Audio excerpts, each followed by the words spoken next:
ہم کو یہ پیغام دیا ہے، ارے وہ سنی ہے جس نے نبی کا دامن تھام لیا ہے، ہم سے جو ٹکرائے گا وہ ہوگا پارا پارا۔ ہم سب کی پہچان یہی ہے، یہی ہمارا نعرہ کیا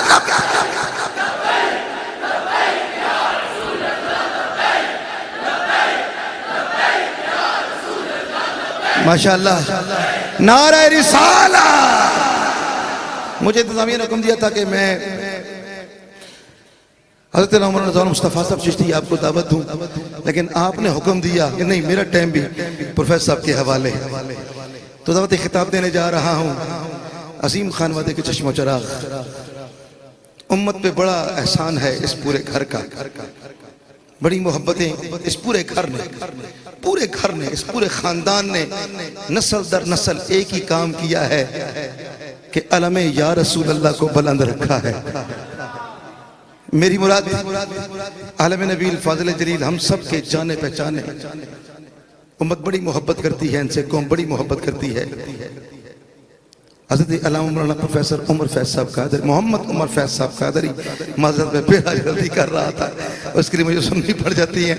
پروفیسر محمد عمر فیض صاحب قادری، آپ اپنی محبت کی بات آپ کے سامنے رکھتے ہیں اور آپ ذرا بآواز بلند کہہ دیتے ہیں سبحان اللہ۔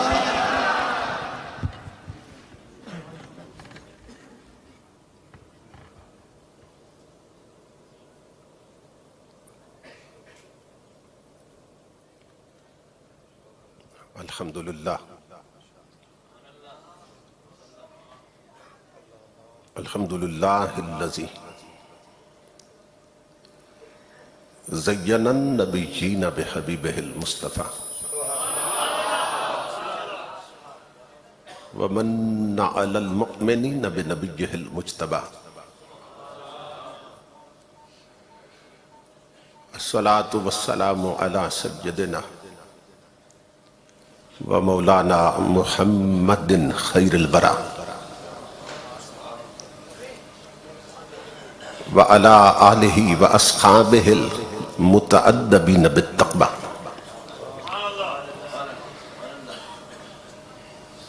اما بعد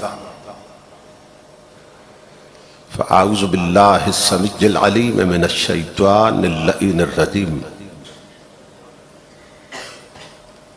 بسم اللہ الرحمن الرحیم۔ لقد من اللہ علی المؤمنین اذ بعث فیہم رسولا صدق اللہ مولانا العظیم۔ ان اللہ وملائکتہ یصلون علی النبی یا ایہا الذین آمنوا صلو علیہ وسلموا تسلیما۔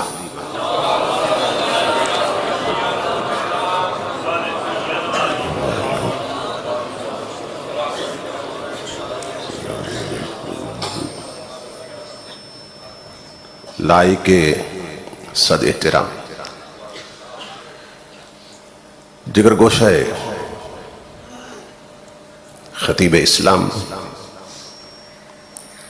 استاذ العلماء، مخزن اہل سنت، برادر عزیز حضرت علامہ رضا المصطفیٰ چشتی گولڈ نبی صاحب دامت برکاتم القدسیہ، خطیب اسلام، نمونہ اسلاف، استاذ العلماء حضرت علامہ مولانا اللہ دتا صابر صاحب زید مجدہ، دیگر معزز مشائخ و علماء کرام اور نقیب شہید برادر عزیز مخلصی فی اللہ، محترم توصیف الرحمن الخیری صاحب اور معزز حاضرین و سامعین، اللہ رب العزت کا لاکھ لاکھ شکر ہے کہ جس نے اپنی توفیق خاص سے آپ کو اور مجھے اپنی پاک بارگاہ میں حاضری کا شرف عطا کیا اور بارگاہ رسالت مآب صلی اللہ تعالی علیہ وآلہ وسلم میں گلہائے عقیدت پیش کرنے کی سعادت عطا فرمائی۔ اس عظیم الشان کانفرنس کے انعقاد پر میں آپ تمام حضرات کی خدمت میں بالعموم اور انجمن نوجوانان اہل سنت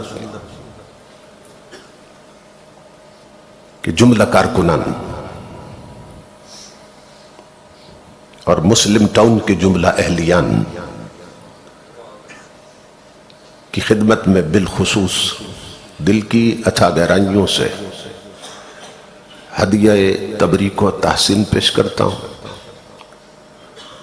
کہ جنہوں نے انتہائی عقیدت کے ساتھ پاکیزہ جذبوں کے ساتھ اس حسین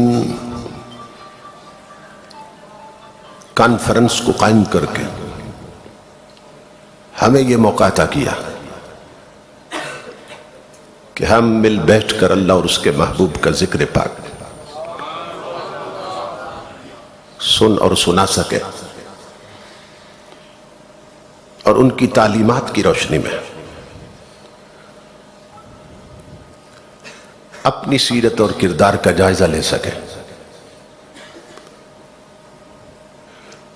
کہ ہمارے ان کے ساتھ تعلق کی اس وقت نوعیت کیا ہے۔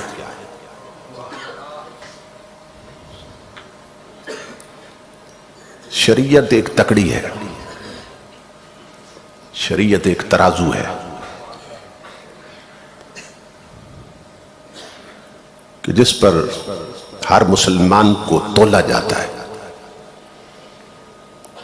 ایک پیمانہ ہے حضور کی شریعت کے جس پر ہر مسلمان کو پرکھا جاتا ہے۔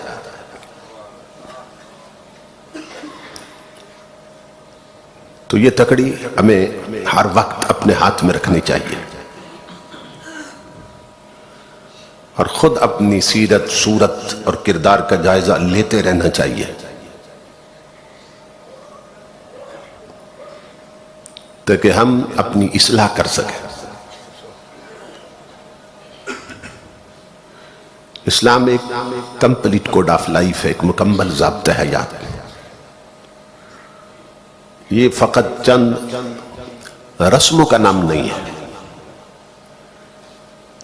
چند رواجات کا نام نہیں ہے، چند رسوم کو اسلام نہیں کہتے۔ ایک بہت بڑی ریالٹی ہے، ایک فیکٹ ہے، ایک حقیقت ہے اور ایک سسٹم آف لائف ہے، ایک مکمل زندگی کا نظام۔ میں اپنے برادر عزیز محترم ریاض حسین صاحب کا شکر گزار ہوں کہ جن کی محبت بری دعوت پر تاریخ کا تعین ہوا اور میں اس پاکیزہ مجلس تک پہنچا ہوں۔ میرے اور میرے خاندان کے حوالے سے میرے برادر عزیز توصیف الرحمن صاحب جو کچھ فرما رہے تھے کہ ہمارا احسان ہے مسلک پر، تو حقیقت یہ ہے کہ یہ ہماری سعادت ہے، احسان نہیں ہے کہ ہمیں نسل در نسل حضور نے اپنی نوکری کے لیے قبول کیا ہے۔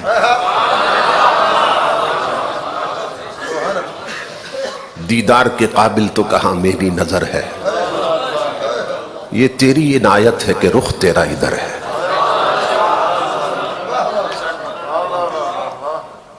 غالب نے تو یہ کہا تھا 100 سال سے ہے پیشہ آبا سپاہ گری، کچھ شاعری ذریعہ عزت نہیں مجھے، لیکن میں نے اس میں تصرف کیا اور اپنے حوالے سے میں یہ عرض کرتا ہوں کہ 100 سال سے ہے پیشہ آبا ثنا گری، 100 سال سے ہے پیشہ آبا ثنا گری، بس نعت ہی ذریعہ عزت رہی ہمیں. تو یہ احسان سب پہ حضور کا ہے. تو دعا کریں کہ اللہ رب العزت یہ گلے میں جو پٹے ہیں حضور کی غلامی کے، یہ قیامت تک ہماری نسلوں کو بھی نصیب رہے. تو بہت خوشی ہوئی آپ کا یہ مرکز دیکھ کر. میں تو حیران ہو گیا کہ ایک محلے میں اتنی عظیم الشان مسجد آپ نے قائم کر رکھی ہے. اللہ رب العزت اس خدمت کو بھی قبول فرمائے. میں نے آپ حضرات کی خدمت میں قرآن حکیم کے جو الفاظ تلاوت کرنے کا شرف حاصل کیا ہے، ان میں اللہ رب العزت نے ایمان والوں پر اس احسان کا ذکر کیا ہے کہ جسے اس نے خود ہی کیا اور خود ہی جتا رہا ہے. لقد من اللہ علی المؤمنین اذ بعث فیہم رسولا. اللہ فرماتا ہے بے شک اللہ نے مومنوں پہ احسان کیا، شان والا رسول ان میں بھیج دیا، مبعوث کیا. تو اللہ رب العزت احسان بھی بیان کر رہا ہے کہ میں نے احسان کیا، اور جتا رہا ہے کہ میں نے احسان کیا. جب ہم قرآن حکیم کا مطالعہ کرتے ہیں تو جو ضابطہ اخلاق ہمیں قرآن عطا کرتا ہے وہ یہ ہے کہ احسان کر کے جتایا نہ کرو. قرآن حکیم میں خود اللہ رب العزت نے فرمایا لا تبطلوا صدقاتکم بالمن والاذی. یہاں جو آیت میں نے تلاوت کی ہے اس میں بھی مننا کا لفظ آیا ہے، مننا. اور اس آیت میں بھی اللہ نے یہی لفظ استعمال کیا.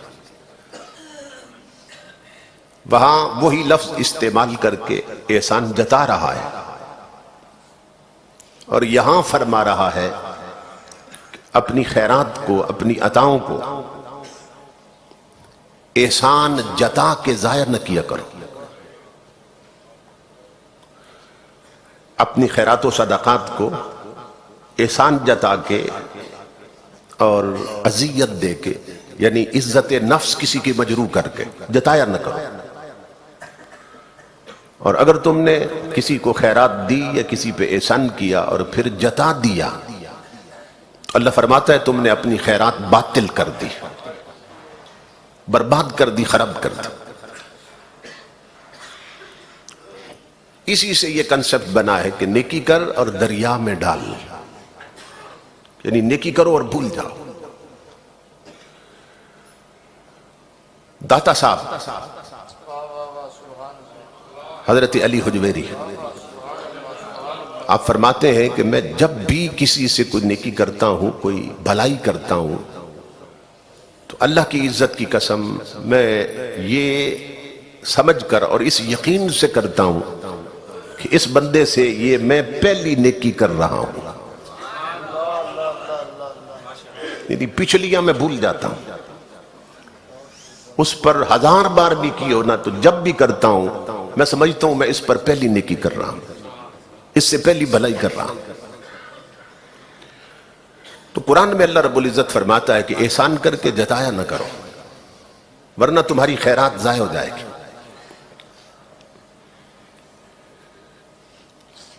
اب ہمارا حال یہ ہے کہ ہم اگر کسی کو زکوٰۃ بھی دیتے ہیں نا،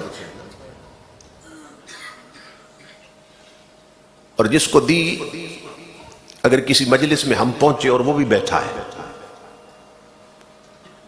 اور کوئی سیٹ نہیں ہے اور وہ اٹھ کے سیٹ پیش نہ کرے، کرسی پیش نہ کرے، تو ہمارے دل میں یہ بات آتی ہے کہ کل ہی تو ہم نے اس پہ احسان کیا تھا، اور اس نے قدر ہی نہیں کی. یعنی دی زکوٰۃ اور ذہن میں یہ رکھا کہ ہم نے اس پہ احسان کیا تھا، اسے زکوٰۃ دی، اور اس نے اٹھ کے استقبال نہیں کیا، اس نے ہمیں کرسی پیش نہیں کی. یا اس کی طرف سے اگر کوئی اچھا بیہیویئر نہ ملے تو فوراً وہ اپنی زکوٰۃ دی ہوئی یاد آ جاتی کہ میں نے اس پہ احسان کیا، اس نے قدر نہیں کی میرے احسان کی. یہ بات ذہن میں آتی ہے کہ نہیں آتی؟ حضرت سفیان ثوری فرماتے ہیں کہ ایک ہے زکوٰۃ دینے والا، ایک ہے لینے والا.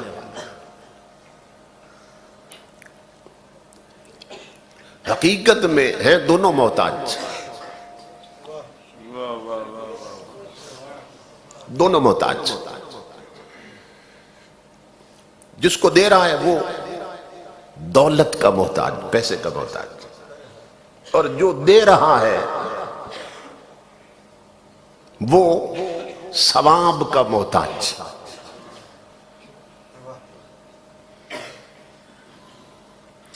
تو آپ فرماتے ہیں کہ جو زکوٰۃ دے اور جس کو دے رہا ہے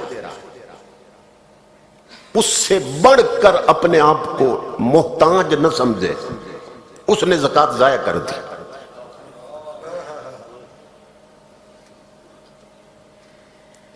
کیونکہ ہیں دونوں محتاج، فرق صرف اتنا ہے، وہ پیسے کا ہے، یہ نیکیوں کا محتاج، یہ ثواب کا محتاج. اور پھر یہ دینے والا سمجھ رہا ہے کہ اس نے احسان کیا. احسان اس نے نہیں کیا. کیوں؟ زکوٰۃ ہے مال کی میل. احسان اس کا ہے دینے والے پر جس نے تیری میل قبول کر لی.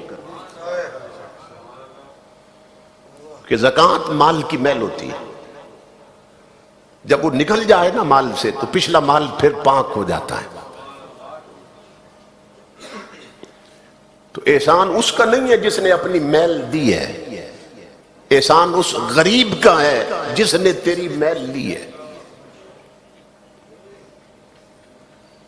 زکوٰۃ مال کی میل ہوتی ہے. یہی سبب ہے کہ عقائد کی کتابوں میں یہ مسئلہ لکھا ہے کہ امام الانبیاء یا انبیاء اگر صاحب نصاب بھی ہوں تو ان پہ زکوٰۃ فرض نہیں ہوتی. یعنی امام الانبیاء اگر صاحب نصاب بھی ہوں، ایک ظاہراً بات ہو رہی، ورنہ جو پوری کائنات کا مالک ہے اس سے بڑھ کر صاحب نصاب کون؟ سمجھ رہے؟ تو حضور اگر صاحب نصاب بھی ہوں تو زکوٰۃ فرض نہیں ہے حضور پہ. کیوں؟ مولا اپنے حبیب پہ زکوٰۃ کیوں نہیں فرض کر رہا؟ فرمایا اس لیے نہیں کر رہا کہ زکوٰۃ ہے مال کی میل، اور میرے مصطفیٰ تیرا ہی تو وہ مال ہے جس میں میل نہیں ہے.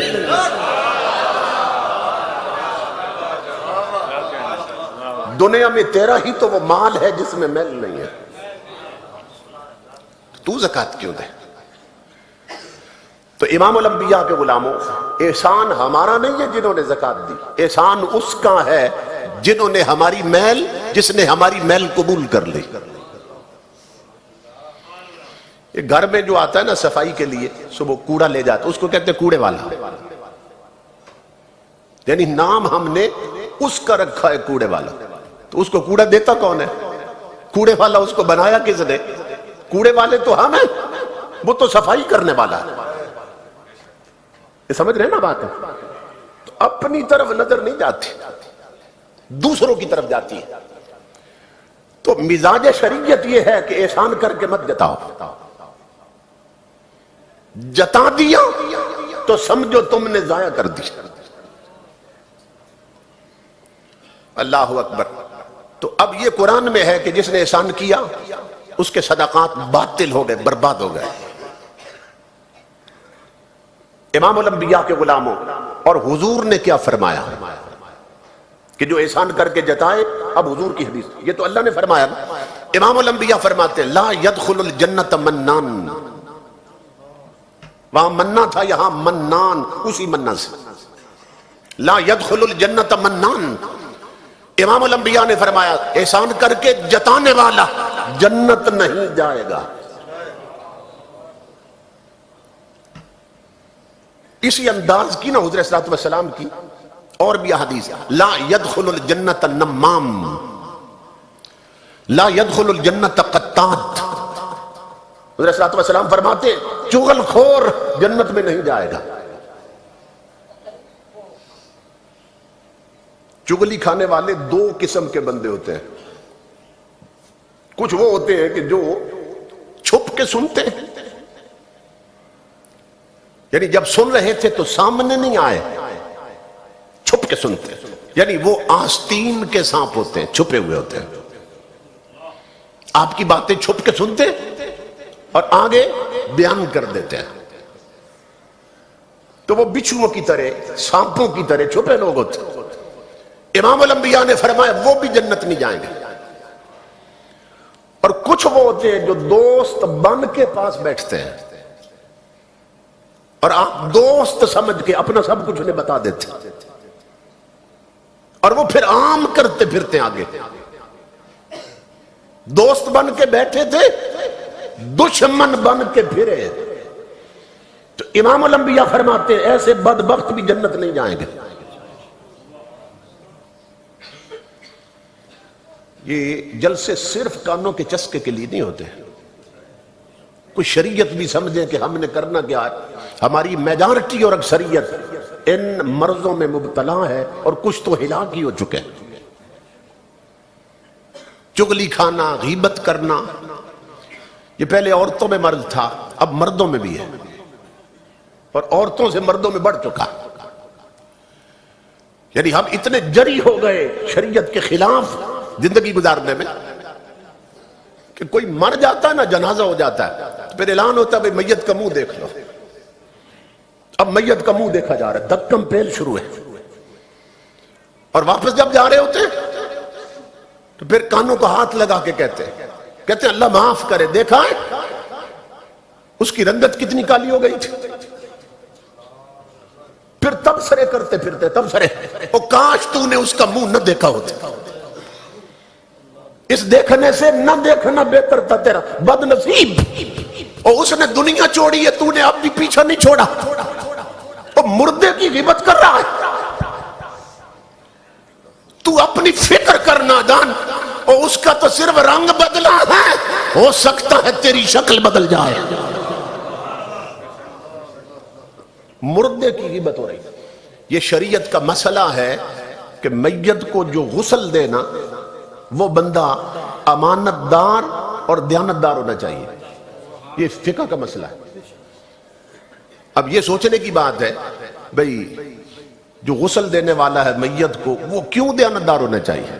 کیوں مردے کی جیب کاٹ لے گا؟ کیا کرے گا؟ مردے کی چوری کر لے گا جیب میں سے کوئی شے. تو کیوں دیانت دار ہونا چاہیے؟ کیوں امانت دار ہونا چاہیے؟ یہ شریعت کا قانون دیکھے، ضابطہ دیکھے. اور ہمارا ہار غیرہ غسل میں شامل ہو جاتا ہے. تو شریعت نے کہا صرف وہ بندہ شامل ہو غسل میں کہ اگر میت میں غسل دیتے ہوئے کوئی عیب دیکھے تو اسے بتاتا نہ پھرے، چھپاتا پھرے.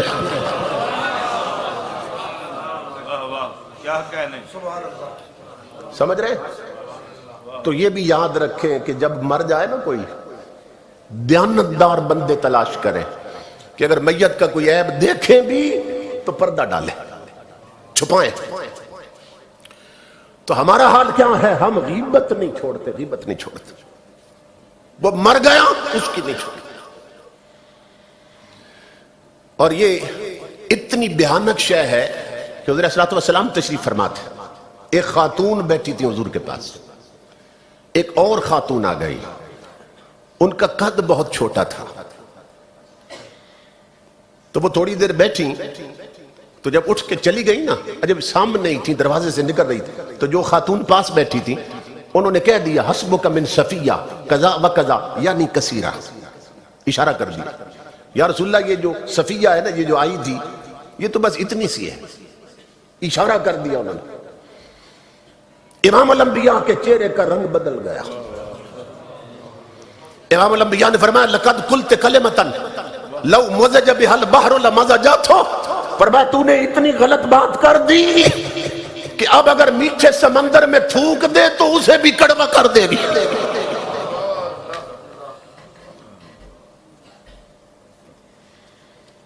صرف اتنی بات کہ اس کا تو قد اتنا سا ہے. اور ہمارا حال کیا ہے امام الانبیاء کے غلاموں؟ کبھی کسی کے رنگ کا مذاق اڑاتے، کبھی کسی کے قد کا مذاق اڑاتے، کسی میں پیدائشی عیب ہے اس پر اس کا مذاق اڑاتے، اس کی نقلیں کرتے. ڈرو اس وقت سے امام الانبیاء کے غلاموں. کبھی کسی کی چپٹی ناک پر انگلی اٹھائی جا رہی ہے، اس کی شکل دیکھو کہتے اس نے خود بنائی ہے. یہ تو سوچ تو خود بنائے، اور جب بنانے والا اور ہے نادان تو پھر مذاق کس کا اڑا رہا ہے؟ غور سے سننا. حضرت عارف کھڑی میاں محمد رحمت اللہ تعالی علیہ آپ جا رہے تھے بننے پہ. سننا غور سے. بننے پہ جا رہے تھے تو وہاں کنواں تھا، دیہات کا علاقہ، کنواں تھا. تو کچھ جوان لڑکیاں پانی بھرنے آئی ہوئی تھی، گڑے لے کر نہ پانی بھر رہی تھی. تو میاں صاحب اس وقت بیمار تھے اور گردن میں کوئی ایسی تکلیف ہو چکی تھی آپ کو کہ آپ کی نہ گردن ٹیڑھی رہتی تھی. حضرت میاں محمد رحمت اللہ علیہ گردن نہ یوں خم رہتی تھی. تو اس طرح گردن کر کے نہ بننے پہ جا رہے تھے. تو جوانی دیوانی ہوتی ہے. جب لڑکیوں نے دیکھا نا تو ایک لڑکی نے نقل اتاری اور باقی سب ہنسنے لگی. اشارہ کر کے نا میاں صاحب کی طرف وہ نقل اتاری اور ہنسنے لگ گئی. وہ بھی تو پھر میاں محمد. پاس آ گئے بچیوں کے اور فرمانے لگے میری بیٹیوں اللہ تمہیں ہنستا رکھے، سدا خوش رہو، مگر صرف مجھے اتنا بتا دو، صرف اتنا بتا دو بانڈے تے ہنسیوں کہ کبار تے ہنسیوں.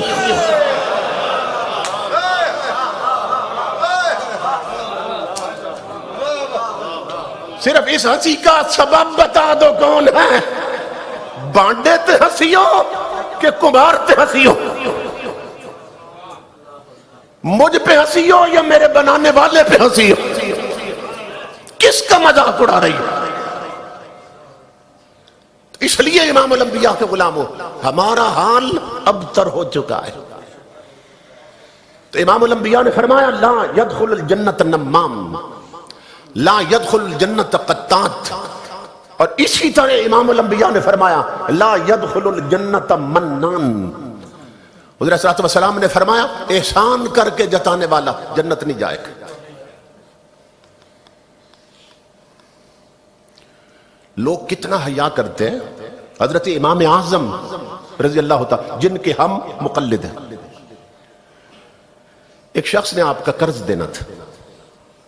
جو تاریخ اس نے کہی تھی نا کہ اس تاریخ پہ لوٹا دوں گا، اس پہ وہ واپس نہ کر سکا. وقت گزر گیا، وہ تاریخ گزر گئی. اب امام صاحب گلی میں جا رہے تھے، وہ سامنے سے آ رہا تھا. اس نے دیکھ کر کہ میں ان کا قرض مقرر تاریخ پہ واپس نہیں کر سکا، اس نے نا شرمندگی سے راستہ بدلا، دوسری گلی میں گھس گئے. امام اعظم روتے ہوئے اس کے پیچھے دوڑے،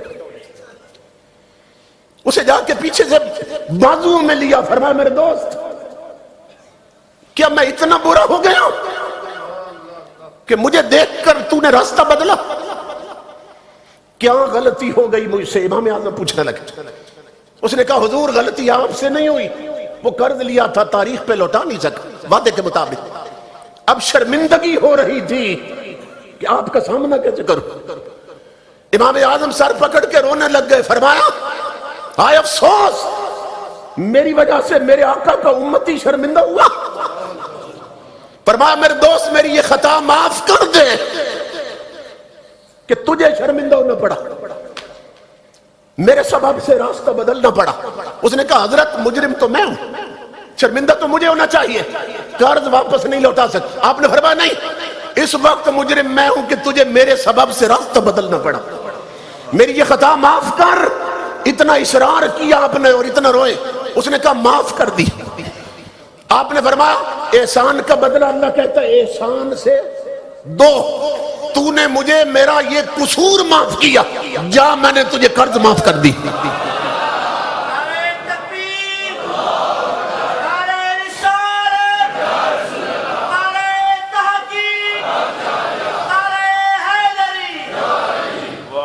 کیا کہنے، واہ واہ۔ تو امام الانبیاء کے غلاموں، یہ ہے اسلام کا حسن، یہ حضرت صلی اللہ علیہ وسلم کی تعلیمات۔ تو میرے آقا نے فرمایا احسان کر کے جتانے والا جنت نہیں جائے گا۔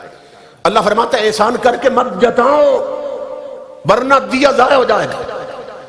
جو نقطہ میں عرض کرنا چاہتا ہوں امام الانبیاء کے غلاموں، وہ یہ ہے کہ جو رب ہمیں یہ ضابطہ اخلاق سکھا رہا اور قانون دے رہا، احسان کر کے نہ جتاؤ، وہ خود اپنے حبیب کا احسان کر کے سارے ایمان والوں کو جتا رہا ہے۔ کیوں جتا رہا ہے؟ خود منع کر رہا ہے احسان کر کے نہ جتاؤ، اور خود کر کے جتا رہا۔ وہ کہتا ہے مومنوں میں نے احسان کیا تم پر کہ میں نے تمہیں اپنا حبیب عطا کر دی، تو پھر کیوں جتا رہا ہے جب خود منع کر رہا ہے احسان کر کے نہ جتاؤ؟ اب سبب سنے، اس کا سبب کیا ہے؟ اللہ فرما رہا ہے کہ میں نے تمہیں ہر شے دی، احسان نہیں جتایا، اور محبوب دے کر بھی احسان نہ جتاؤں۔ تمہیں ہر نعمت دی، احسان نہیں جتایا، اور کملی والا دے کر بھی، محبوب دے کر بھی احسان نہ جتاؤں، تو کوئی بدبخت وجود مصطفیٰ کو باقی نعمتوں جیسی نعمت نہ سمجھنا چاہیے، کہ وہ یہ نہ سمجھے کہ وجود مصطفیٰ بھی باقی نعمتوں جیسی نعمت۔ اللہ فرماتا ہے ہر شے دی، احسان نہیں جتایا، تنہا محبوب دیا، احسان کیوں جتایا؟ تاکہ تمہیں معلوم ہو جائے دینے والے کی نظر میں وہ سب کچھ کچھ بھی نہیں، مصطفیٰ سب کچھ ہے۔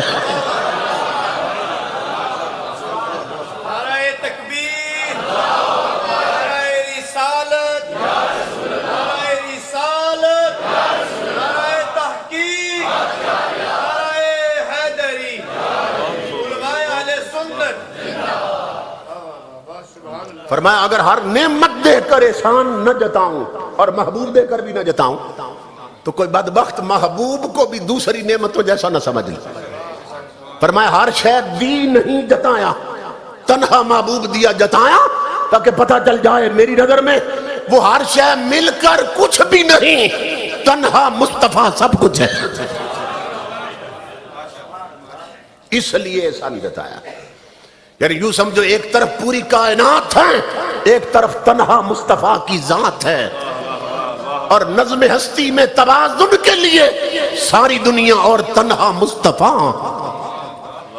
ایک طرف پوری کائنات ہے، احسان نہیں جتایا دے کر پوری کائنات، تنہا محبوب دیا تو جتا دیا، کیوں؟ تاکہ تمہیں پتہ چل جائے میری نظر میں بھی کائنات ساری مل کر کچھ بھی نہیں، تنہا حبیب سب کچھ۔ اللہ اکبر۔ تو امام الانبیاء کے غلاموں، اللہ رب العزت نے ہمیں ماں باپ دیے، ماں باپ دیے، کتنی بڑی نعمت تھی۔ بہنیں دیے، بھائی دیے، چچا دیے، ماموں دیے، یہ سب رشتے اللہ کی نعمت تھی، مگر اس نے بطور خاص کہیں بھی احسان نہیں جتایا کہ میں نے تمہیں ماں باپ دے کے احسان کیا، میں نے تمہیں بہنیں اور بھائی دے کے اور دوست دے کے احسان کیا، تم پر نہیں جتایا، لیکن محبوب دیا تو جتایا۔ کیوں؟ اس کا سبب یہ ہے، فرمایا تیری آنکھ بند ہونے کی دیر، جنہیں دوست کہتا ہے نا وہی دشمن ہو جائیں گے۔ کیسے؟ جب کوئی فوت ہوتا ہے تو جو گھر والے ہوتے ہیں نا قریب ترین لوگ، پہلے وہ تھوڑا سا روتے ہیں، اوپر آہوزاری کرتے ہیں، اور پھر تھوڑا سا سنبھلتے ہیں تو پھر فون کرتے ہیں برادری کو، اور وہ فون پر ہی نا انا للہ پڑھتے ہیں، افسوس کرتے ہیں بڑا افسوس ہوا، اور فون تب تک بند نہیں کرتے جب تک پوچھ نہ لیں جنازہ کتنے بجے۔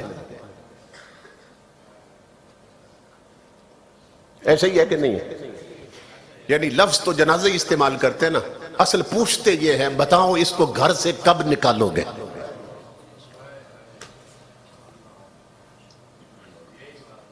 سب سے بڑی اب فکر یہ ہے کس وقت جنازے کا اعلان کریں، اور آنے والوں کو جو تعلق والے تھے، برادری والے تھے، دوست یار بیلی تھے، سب اس ٹینشن میں ہیں کہ جنازہ کس وقت ہوگا، یعنی اسے گھر سے نکالا کب جائے گا۔ جس کوٹھی کے لیے معلوم نہیں اس نے کتنے پاپ کمائے تھے، جن بچوں کے لیے اس نے قبر اور قیامت خراب کی تھی، اب وہی اولاد سوچ رہی ہے اس کو گھر سے نکالے کب۔ اور پھر امام الانبیاء کے غلاموں، ہر بیٹا اس کی نظر لگی ہے ہاتھ کی انگوٹھیوں پہ، ابا تو اب جا رہا ہے، ایک سوچتا ہے میں اتار لوں، دوسرا سوچتا ہے میں اتار لوں۔ اگر قیمتی گھڑی ہے باپ کے بازو میں تو بچے سوچ رہے ہیں سب سے پہلے میں اتار لوں۔ جیب میں پرس پہ بٹوے پہ نظر ہے کہ سب سے پہلے میں نکال لوں، کیونکہ یہ تو اب گیا۔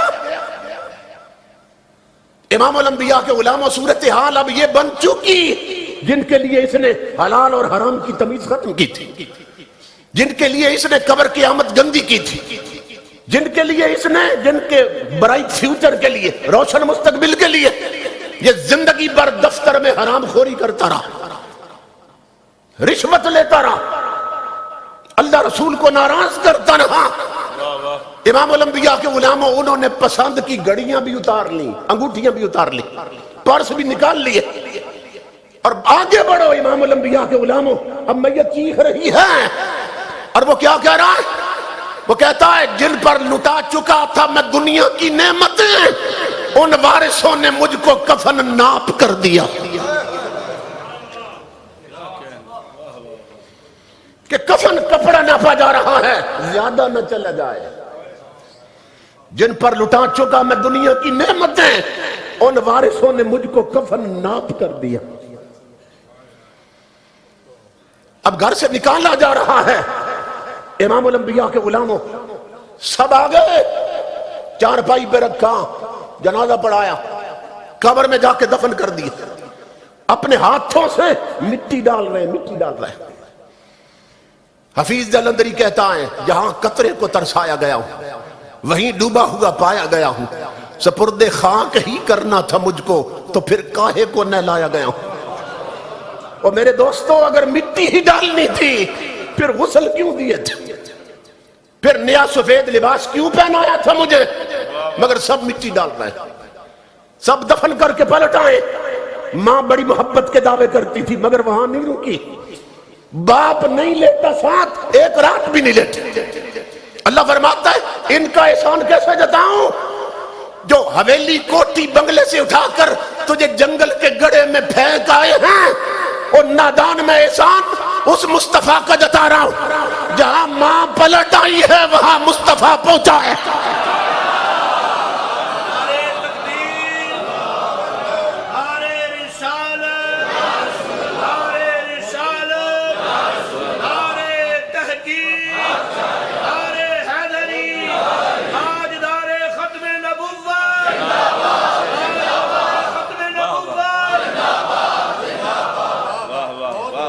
چند فرلانگ پہ باپ تھا، اولاد تھی، اور وہ نہیں پہنچی، وہ چھوڑ آئے ہیں، وہ مدینے سے جلوہ گر ہو چکا ہے۔ اس لیے کہہ رہا ہوں میں نے تمہیں محبوب دے کر احسان کر دیا۔ امام شامی لکھتے ہیں 70,000 نبیوں نے ہجرت کی تھی،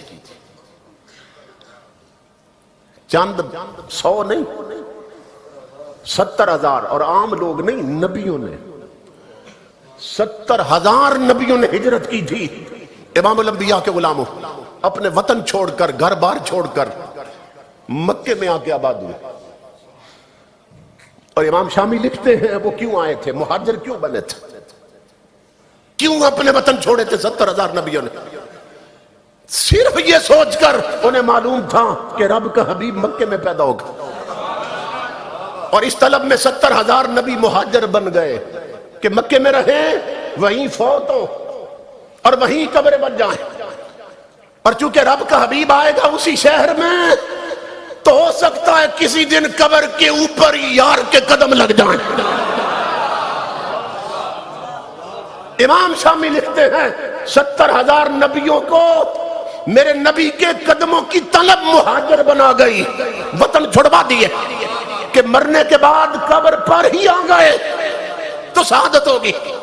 او امتی اپنا مقدر دیکھ، اور 70,000 نبیوں نے وطن چھوڑے کہ مصطفیٰ کے قدم قبر کے باہر لگ جائیں، تو اپنا مقدر دے تیری قبر کے اندر مصطفیٰ تشریف لاتے ہیں۔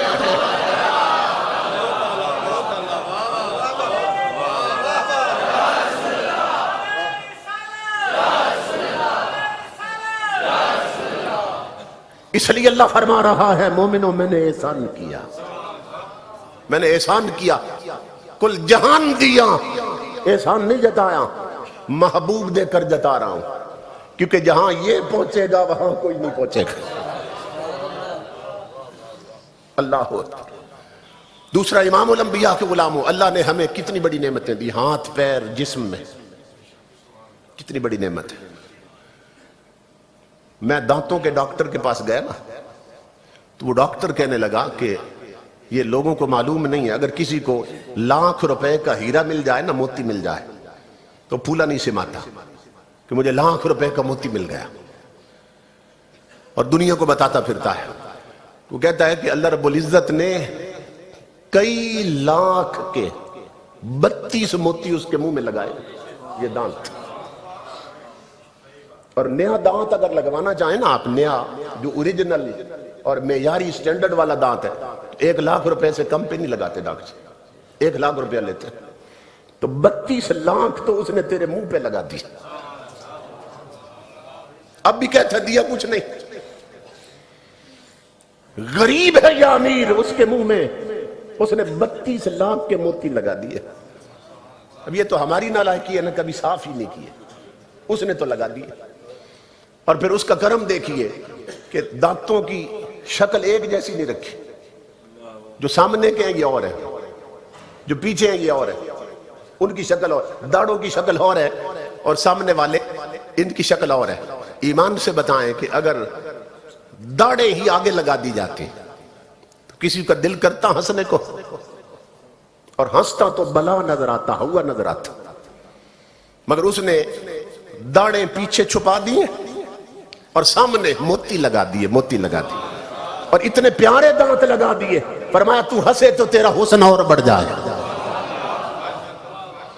اور یہ عربی زبان کی فصاحت و بلاغت دیکھیے کہ عربی زبان میں نا ہر لفظ ایک خاص سینس میں استعمال ہوتا ہے، یہ اس کی فصاحت و بلاغت۔ یہ جو انگلش ہے یہ تو پور لینگویج، اب ان کے ہاں بھنڈی کے لیے کوئی لفظ نہیں تھا، انگریزوں کے ہاں بھنڈی کو انگلش میں کیا کہتے ہیں؟ Ladies finger. دو چیزیں اکٹھی کر کے اپنا معنی بنا لیا، ایک کیا؟ عورتوں کی انگلی، بھنڈی کو کہتے ہیں لیڈیز فنگر، لیڈیز عورتیں، فنگر انگلی، کیونکہ عورت کی انگلی بھی پیچھے سے موٹی اور آگے سے پتلی ہوتی ہے، اور لفظ نہیں تھا انگلش میں بھنڈی کے لیے، تو کہنے لگے کہ یہ لیڈیز فنگر ہے، یہ زبان ہے انگریزوں کی۔ قربان جائیں مدینے والے تیری زبان، ہر لفظ خاص معنی میں جو وہ کردار ادا کرتی ہے نا شے، وہی اس کا نام رکھا ہے۔ امام الانبیاء کے غلاموں، یہ جو پیچھے داڑے ہیں ان کا کام کیا ہے؟ یہ چکیاں ہیں، چکیاں پیستی ہیں کھانے کو، جو لقمہ منہ میں ڈالتے ہیں وہ سامنے کے دانتوں سے چباتے ہیں یا پچھلے دانتوں سے؟ پچھلے دانتوں سے۔ یہ چکیاں ہیں، انہیں تواہن کہتے ہیں عربی زبان میں، تواہن کیا؟ پیسنے والے۔ اور ان کے سامنے والوں اور داڑوں کے درمیان یہ جو دانت ہے انہیں نواجز کہتے ہیں، کچلیاں یا کیچلیاں بھی کہتے ہیں، پکڑنے والے نوکیلے دانت، کہ آپ نے پین کا ڈھکن کھولنا ہو تو یہاں سے کھولتے ہیں، یا کوئی ایسا ڈھکن کھولنا یہاں سے، یہ نواجز ہیں، ان کا نام ہی رکھا پکڑنے والے۔ پچھلوں کا نام رکھا پیسنے والے، چکیاں، اور یہ جو سامنے ہیں انہیں کہتے ہیں زواہق، دواہق، کیا مطلب؟ ہنسنے والے، یہ ہنسنے والے، اوپر والوں کا علیحدہ، نیچے وہ الگ ہیں۔ تو یہ عربی زبان کی فصاحت و بلاغت۔ اللہ اکبر۔ امام الانبیاء کے غلام، اللہ نے کتنے احسان کیے، ہاتھ دیے، پیر دیے، آنکھیں عطا کی، اتنی بڑی نعمتیں دے کر بھی میرے رب نے احسان نہیں جتایا۔ کون سا؟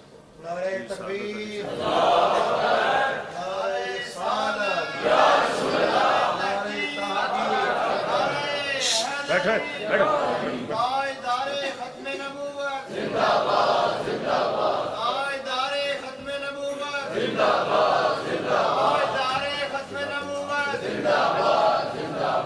اللہ عزت دے۔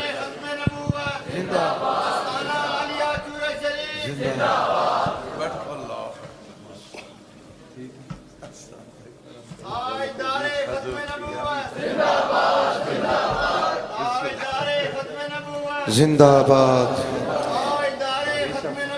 زندہ باد، ماشاءاللہ جی۔ اب آپ تھا جن کے اندر تشریف لا چکے، پیر طریقت، رہبر شریعت، منبع رشد و ہدایت، پیکر اخلاص و محبت، قبلہ پیر سید سعادت علی شاہ صاحب آستانہ علی چورا شریف، آپ تشریف لا چکے، دل کیا تھا گرائیوں سے خوش آمدید کریں۔ ہماری سعادت ہے کہ گل گلشن چورا شریف سٹیج پہ جلوہ گر ہوئے اور مجلس کی روشنی کو بڑھا دیا۔ اللہ ان کا سایہ تادیر اہل اسلام کے سروں پہ قائم رکھا۔ تو میں یہ عرض کر رہا تھا، ہاتھ کتنی بڑی نعمت، جن کے نہیں ان سے پوچھئے کتنی بڑی نعمت۔ ہاتھی کتنا بڑا جانور ہے، گھوڑا، اونٹ کتنے بڑے جانور ہیں، لیکن اپنا سر اپنے رزق کے آگے جھکا دیتے ہیں، ایک دانے کے لیے ذلیل ہو جاتے ہیں، سر زمین تک لے، ایک لقمے کے لیے ذلیل ہو جاتے ہیں۔ طاقت کتنی ہے، جسم کتنے بڑے ہیں، مگر سر جھک گیا لقمے کے لیے، ایک ٹکڑے کے آگے سر جھکا دی۔ اللہ رب العزت فرماتا ہے، انسان میں نے تجھے بڑی عظمت دی، تجھے چونکہ بنایا اپنے لیے تو تیرا سر رزق کے آگے نہیں جھکنے دوں گا۔ ہاتھوں کی شکل میں تجھے دو نوکر دے دیے، یہ خود لقمے اٹھا کر منہ تک لے جائیں گے تاکہ تیرا سر جھکے تو صرف میرے آگے جھکے۔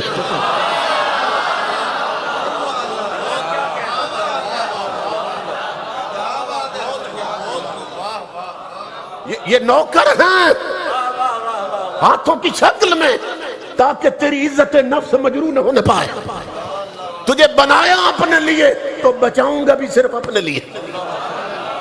تیرا سر جھکے تو صرف میرے سامنے جھکے۔ تو ہاتھ کتنی بڑی نعمت۔ سوچیے اگر یہی نہ ہوتے تو اللہ کی عزت کی قسم ہم پلیٹوں میں منہ مار رہے ہوتے اور زبانوں سے چانٹ رہے ہوتے زمین پہ پلیٹ رکھ۔ اس نے صرف ہاتھ دیکھ کر اتنی بڑی نعمت دے کر، مگر کہتا ہے احسان نہیں جتایا، بطور پاؤں دے کر احسان نہیں جتایا۔ مولا تو حبیب دے کر کیوں جتا رہا؟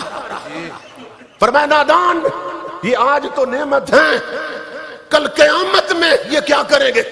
الیوم نختم علی افواہہم وتکلمنا ایدیہم وتشہد ارجلہم بما کانوا یکسبون۔ یہ ہاتھ تیرے کیے کی گواہی دیں گے۔ ٹچ موبائلوں پر انگلیاں کیا کھولتی تھیں، کیا کھیلتی تھیں، نیٹ پہ بیٹھ کر ان ہاتھوں سے کیا کرتا رہا، کن چیزوں کو، حرام چیزوں کو چھوتا رہا، ٹچ کرتا رہا، پکڑتا رہا۔ آج نعمت ہے، کل یہ تیرے خلاف بولیں گے، تیرے ایک ایک عیب کا پردہ فاش کر دیں گے، تیرے پاؤں بتائیں گے، منہ بند کر دیں گے، لگام چڑی ہوگی، بولتی بند ہوگی، تیرے پاؤں بتائیں گے کن بے غیرتی کی اڈوں پہ جل کے جاتے رہے۔ فرمایا ان کا احسان کیسے جتاؤں جو قیامت کے دن تیرے عیب دکھا رہے ہوں گے، وہ احسان اس مدینے والے کا جتا رہا ہوں جہاں تیرے اپنے ہاتھ عیب دکھا رہے ہوں گے، مدینے والا وہاں تیرے عیب چھپا رہا ہوگا۔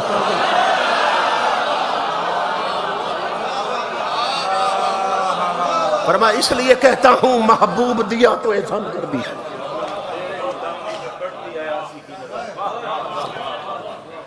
اس لیے فرمایا لقد من اللہ علی المؤمنین اذ بعث فیہم رسولا، مومنوں میں نے تم پر احسان کر دیا کہ میں نے اپنا حبیب تمہیں عطا کر دیا۔ سمجھ رہے تو امام الانبیاء النعمت الکبریٰ ہیں، اتنے بڑی نعمت ہیں امام الانبیاء کے غلاموں کہ ان کے سبب سے ہر نعمت بنی۔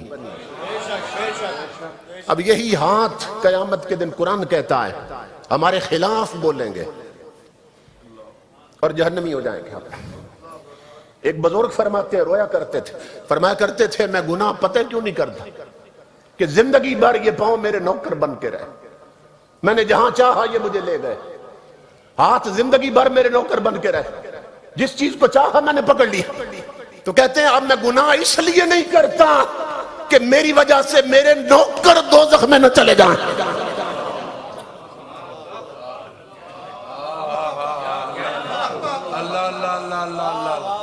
کہ میں کیسا مالک ہوا کہ میرے سبب سے میرے نوکر بھی جلے، کہ زندگی بھر یہ میری سواری بن کے رہے، زندگی بھر یہ میرے بازو میرا ہتھیار بن کے رہے، نوکر بنے رہے زندگی بھر۔ میں گناہ اس لیے نہیں کرتا کہ میرے سبب سے کہیں میرے نوکر نہ جہنم میں جائیں۔ بچانے والے اس طرح بچاتے ہیں اپنے آپ کو۔ اس لیے تاجدار کائنات کے غلاموں اللہ نے کتنا بڑا احسان کیا، تو ہمیں اس احسان کی قدر کرنی چاہیے۔ اور امام الانبیاء کے غلاموں اللہ نے توفیق دی کہ دھرنے میں تم نے قدر کی، احسان کی۔ دھرنے میں امام الانبیاء کے غلاموں تم نے قدر کی ہے۔ اللہ کی عزت کی قسم مدینے والے خوش ہیں کہ پاکستانیوں ملک بنا تھا میرے نام پر، تم نے میرے نام پر نکل کر غلامی کا حق ادا کر دیا۔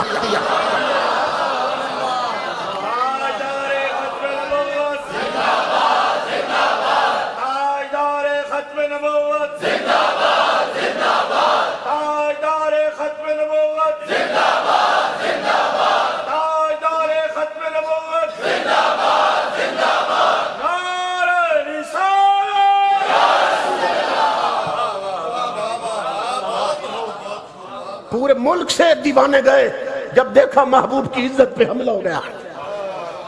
انہوں نے ٹھنڈک نہیں دیکھی، ٹھنڈی زمینیں نہیں دیکھی، انہوں نے اسلام آباد کی ٹھنڈی ہوائیں نہیں دیکھی، بارش برسی وہ نہیں ہلے، زمین ٹھنڈی ہوتی رہی نہیں ہلے، ٹھنڈی ہوائیں چلتی رہی وہ نہیں ہلے اپنے مرکز۔ امام الانبیاء کے غلاموں یہ وقت بیتتا رہا، مدینے والے کی نگاہیں لگتی رہی۔ ایک دن کرم جوش میں آ گیا، نیچے ذکر مصطفیٰ ہو رہا تھا، اسی زاویہ اور اینگل پر ایک بادل کا ٹکڑا اٹھا ہے۔ اس نے کہا میں بھی تو اسی کا غلام ہوں جس کی انگلیوں پہ کبھی میں وجد میں آیا تھا۔ کہا تم ذکر نبی کر رہے ہو تو میں اسم محمد میں بدل جاتا ہوں۔ اسی اینگل اور زاویے پر وہ پھر بادل نہیں رہا، اس میں محمد میں بدلا ہے۔ اس کی ریکارڈنگ دیکھ لے، ریکارڈنگ دیکھ لے۔ اللہ کی عزت کی قسم یہ علامت تھی لوگوں کہ اس کا رخ ہی تھا مجمع کی طرف کہ میرے لیے دھرنے میں بیٹھنے والوں اپنے آپ کو تنہا مت سمجھو کہ اس وقت صرف نام محمد کا رخ ادھر نہیں، خود محمد کا رخ بھی تمہاری طرف ہے صلی اللہ علیہ وسلم۔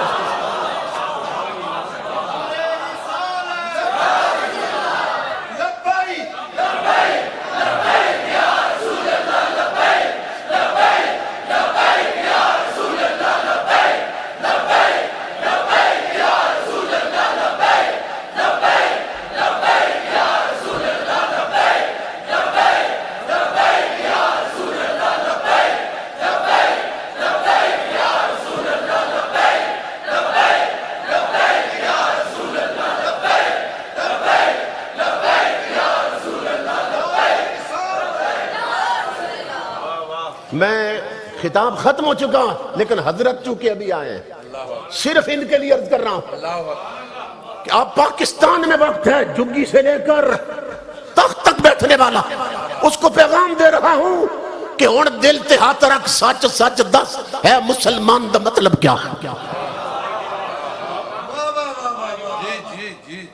سننا غور سے، امیر المجاہدین مجھے اس سے آگے چلنے ہی نہیں دیتے تھے، وہ کہتے تھے پھر پڑھو پھر پڑھو، اور دل تے ہاتھ رکھ، میں نے کہا تھا نواز شریف شہباز شریف اور امریکہ کے ٹکڑوں پہ پلنے والے کتوں اور مصطفیٰ کے غداروں، کیا تمہارے کانوں میں نام نبی کی اذان نہیں دی گئی؟ کیا تم نے مسلمان ماؤں کا دودھ نہیں پیا؟ ہن دل تے ہاتھ رکھ، سچ سچ دس اے مسلمان دا مطلب کیا؟ جے عشق نبی نہیں سینے وچ وت راز ایمان دا مطلب کیا؟ وت ہندوستانی ٹھیک ہاسے اتنے نقصان دا مطلب کیا؟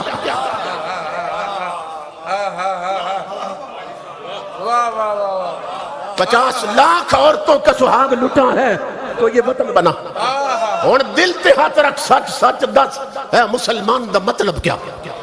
جے عشق نبی نہیں سینے وچ وت راز ایمان دا مطلب کیا؟ وت ہندوستانی ٹھیک ہاسے وہ اتنے نقصان دا مطلب کیا؟ جتے پاک نبی دی عزت نہیں اس پاکستان دا مطلب کیا؟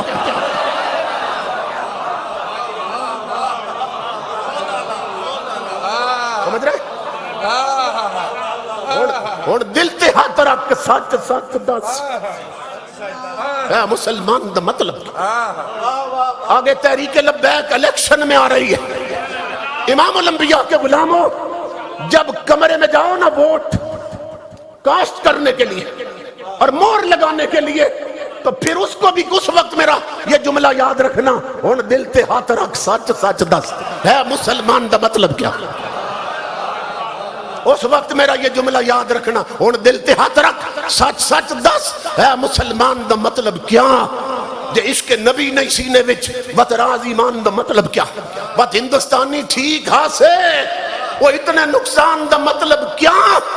جتے پاک نبی دی عزت نہیں اس پاکستان دا مطلب کیا؟ ہم سنی اللہ کی عزت کی قسم اپنے جسم پر وہ سر بوجھ سمجھتے ہیں جو نام مصطفیٰ پہ کٹائے نہ جا سکے، ہماری ان زبانوں پہ فالج پڑ جائے جو ناموس نبی کے لیے بول نہ سکے۔ اس لیے میرے آقا کے غلاموں اپنے نبی سے وفا کرنا، اپنے حضور سے وفا کرنا، اور امام الانبیاء کی حدیث پہ بات ختم کر رہا ہوں، جھوم جاؤ گے اپنے آقا کا ارشاد سنو گے۔ امام الانبیاء نے فرمایا من شیعنا شیعنا بہی، من شیعنا شیعنا بہی، فرمایا میری امت سن لو امام الانبیاء کا ارشاد، آپ فرماتے ہیں جو ہم سے نبھائے گا ہم اس سے نبھائیں گے۔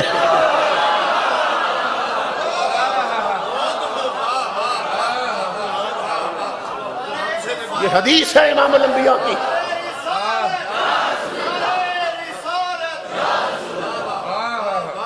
من شیعنا شیعنا بہی، فرمایا سنو جو ہم سے نبھائے گا ہم اس سے نبھائیں گے۔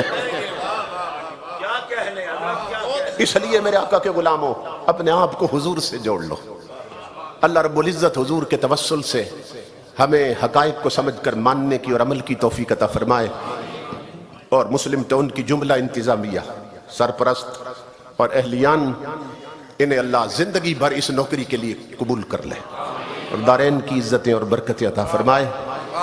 اب جس کے جی میں آئے وہی پائے روشنی، ہم نے تو دل جلا کے سر عام رکھ دیا، وما علینا الا البلاغ۔ اللہ اللہ اللہ اللہ اللہ، کیا بات، کیا بات، خدا عزت دیا، کیا بات، ماشاءاللہ۔